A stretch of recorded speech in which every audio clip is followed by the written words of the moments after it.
And STIX is a structured language.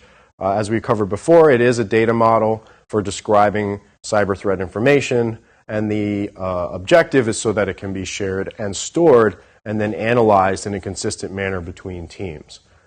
It is an XML format, so it's a little bit larger and more expressive than some of the other formats. And basically it defines 9 key constructs and the relationship between those constructs so that you can connect them together. The 9 STIX constructs are observables, which can be used to describe what has been or what might be seen in a particular cyber incident. It has indicators that describe patterns for what might be seen and what it might mean if they're seen. You can specify a given incident and other specific adversary actions. You can describe tactics, techniques, and procedures. You may see these referred to as TTPs. And this is things like attack patterns or tools or infrastructure that adversaries use to conduct their attacks. There's also a concept of an exploit target. So what was particularly attacked or vulnerable, what weakness or configuration was exploited. A course of action, which is for response teams that want to be able to prevent or take measures to prevent the activity. You can specify those and link them to a given attack type. There's also a concept of a campaign, and a campaign will describe that a set of indicators or set of TTPs may have a shared intention. So a variety of incidents can be linked together, or a variety of techniques can be linked together using a campaign.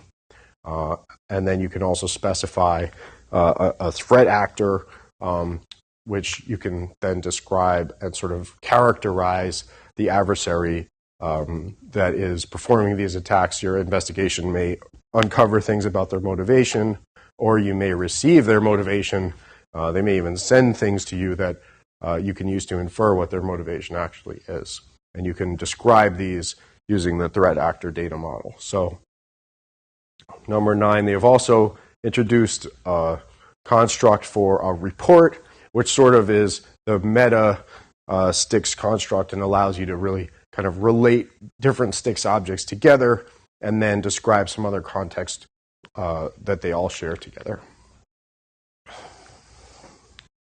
Here's a diagram showing all of the constructs together and then also the relationship that the constructs have to each other. So you can see here that an indicator is linked to an observable, but that a course of action is linked to an incident, and you can also link observables directly to courses of action, but you don't link an observable directly to an exploit target or directly to a threat actor. You do that through an indicator instead.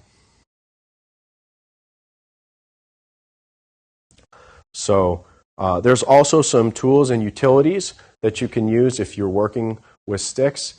STIX Viz is one example. You can use this to visually explore the relationships that have been defined in STIX, although many of these are still work in progress and are receiving developments. STIX is also sort of an evolving standard, and there's a committee that's working on the next version of STIX. So these tools can help you read STIX, write STIX, and also parse STIX, including like if somebody has written a STIX document in an older version and you want to upgrade that to the newest version so that it can integrate with the latest standards of things that are being shared.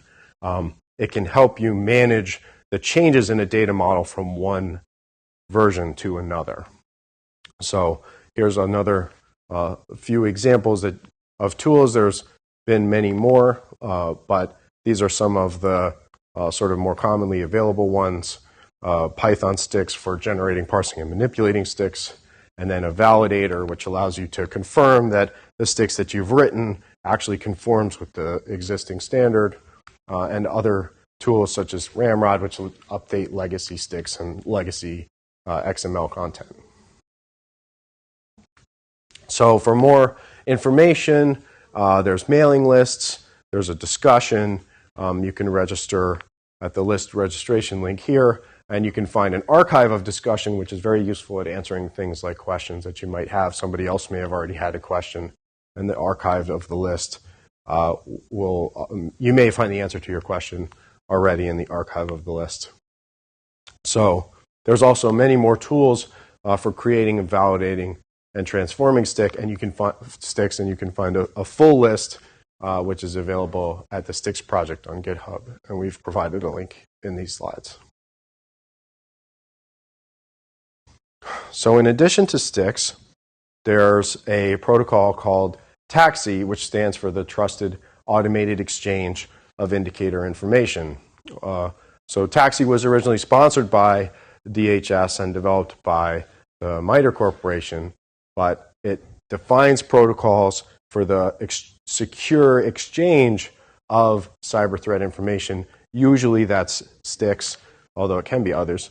And it's really a community-driven effort to standardize the trusted and secure exchange of cyber threat information. More tools related to TAXII and what its sort of specific implementations are, you can find at the link that we provided at the bottom. So this concludes the information sharing module.